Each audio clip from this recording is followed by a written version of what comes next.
ನಮಸ್ಕಾರ ರೈತ ಮಿತ್ರರೇ, ನಮ್ಮ ಮಲಪ್ರಭಾ ಅಗ್ರೋ ಟ್ರೇಡರ್ಸ್ ಯೂಟ್ಯೂಬ್ ಚಾನಲ್ಗೆ ತಮ್ಮೆಲ್ಲರಿಗೂ ಸ್ವಾಗತ.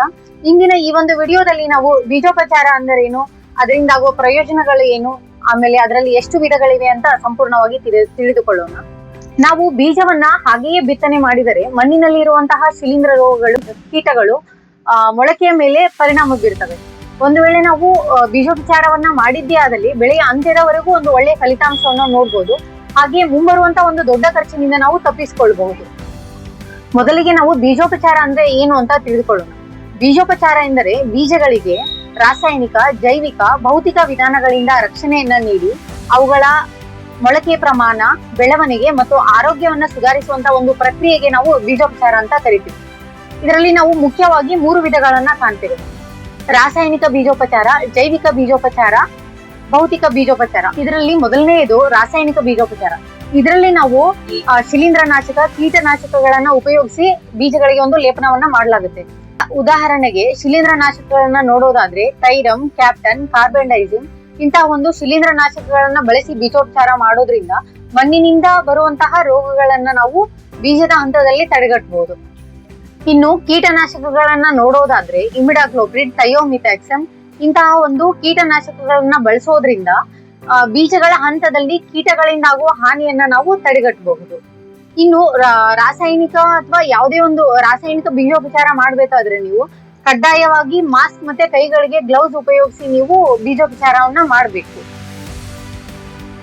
ಇನ್ನು ಎರಡನೆಯದು ಜೈವಿಕ ಬೀಜೋಪಚಾರ. ಇದರಲ್ಲಿ ನಾವು ಶಿಲೀಂಧ್ರನಾಶಕ, ಕೀಟನಾಶಕಗಳ ಬದಲಾಗಿ ಸೂಕ್ಷ್ಮ ಜೀವಿಗಳನ್ನ ಬಳಸಿ ಬೀಜಗಳಿಗೆ ಒಂದು ಲೇಪನವನ್ನ ಮಾಡಲಾಗುತ್ತೆ.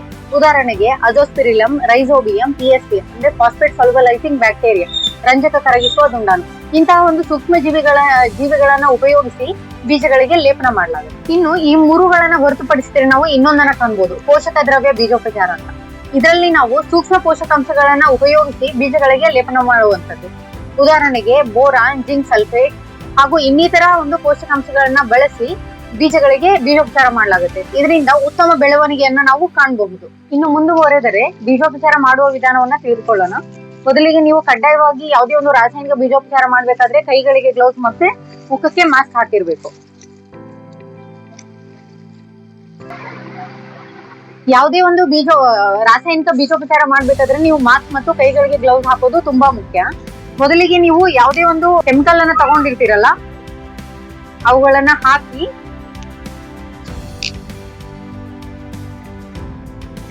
ಇಲ್ಲಿ ನೋಡಿ, ನಾವು ಇವಾಗ ರಾಸಾಯನಿಕ ಅಂದ್ರೆ ಇಮಿಡಾಕ್ಲೋಪ್ರಿಡ್ ಗೌಚನ್ನ ತಗೊಂಡಿದೀವಿ. ಇದನ್ನ ನೀವು ಇದರಲ್ಲಿ ಹಾಕಿ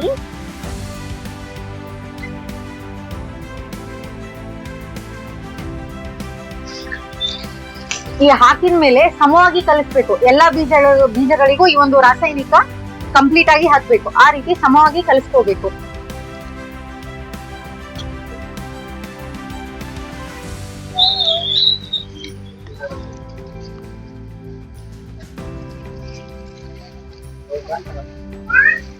ಸಮವಾಗಿ ಕಲಿಸಿದ ನಂತರ ಈ ಒಂದು ಬೀಜಗಳನ್ನ ನೆರಳಿನಲ್ಲಿ ಒಣಗಿಸ್ಬೇಕು. ಅಂದ್ರೆ ಕೆಲವೊಂದಿಷ್ಟು ಬೀಜಗಳನ್ನ ನೀವು ಅರ್ಧ ಗಂಟೆಯಲ್ಲೇ ನೀವು ಬಿತ್ತನೆ ಮಾಡ್ಬೋದು. ಅಂದ್ರೆ ನೀವು ಯಾವ ಒಂದು ರಾಸಾಯನಿಕನ ಬಳಸ್ತಿರಲ್ಲ ಆ ಅಂಗಡಿಯವ್ರ ಶಿಫಾರಸ್ಸಿನೊಂದಿಗೆ ನೀವು ಬಿತ್ತನೆ ಮಾಡ್ಬೇಕಾಗುತ್ತೆ. ಅಂದ್ರೆ ಕೆಲವೊಂದಿಷ್ಟು ಅರ್ಧ ಗಂಟೆಯಲ್ಲೇ ನೀವು ಒಣಗಿಸಿದ ನಂತರ ಬಿತ್ತನೆ ಮಾಡಬಹುದು. ಕೆಲವೊಂದಿಷ್ಟು 12 ರಿಂದ 24 ಗಂಟೆಗಳ ನಂತರ ನೀವು ನೆರಳಿನಲ್ಲಿ ಒಣಗಿಸಿದ ಮೇಲೆ ನೀವು ಬಿತ್ತನೆ ಮಾಡ್ಬೇಕಾಗುತ್ತೆ. ಇನ್ನು ನೀವು ಅಂದ್ರೆ ಜೈವಿಕ ಬೀಜೋಪಚಾರ ಮತ್ತೆ ರಾಸಾಯನಿಕ ಬೀಜೋಪಚಾರ ಎರಡೂ ಮಾಡಲು ರೆಡಿ ಇದ್ರಿ ಅಂದ್ರೆ ಮೊದಲು ನೀವು ರಾಸಾಯನಿಕ ಬೀಜೋಪಚಾರ ಮಾಡ್ಬೇಕು. ಶಿಲೀಂಧ್ರನಾಶಕ, ಕೀಟನಾಶಕ ಮಾಡಿದ್ಮೇಲೆ ಜೈವಿಕ ಬೀಜೋಪಚಾರ ಅಂದ್ರೆ ರೈಸೋಬಿಯಂ, ಅಜೋಸ್ಪಿರಿಲಮ್ ಇಂತಹ ಒಂದು ಜೈವಿಕ ಸೂಕ್ಷ್ಮ ಜೀವಿಗಳನ್ನ ಬಳಸ್ಕೊಂಡು ನೀವು ಬೀಜೋಪಚಾರವನ್ನ ಮಾಡಬಹುದು. ಇದೇ ರೀತಿ ಕೃಷಿ ಸಂಬಂಧಿತ ಹೆಚ್ಚಿನ ಮಾಹಿತಿಗಳಿಗಾಗಿ ನಮ್ಮ Malaprabha agro traders YouTube channel ಅನ್ನ ಹಿಂದೆ ಸಬ್ಸ್ಕ್ರೈಬ್ ಮಾಡಿ. ಇನ್ನು ಮತ್ತೆ ನಾವು ಮುಂದೆ ನಿಮ್ಗೆ ಯಾವ ಒಂದು ವಿಷಯದ ಬಗ್ಗೆ ವಿಡಿಯೋ ಮಾಡಬೇಕು ಅಂತ ಕಮೆಂಟ್ ಮಾಡಿ. ಧನ್ಯವಾದಗಳು.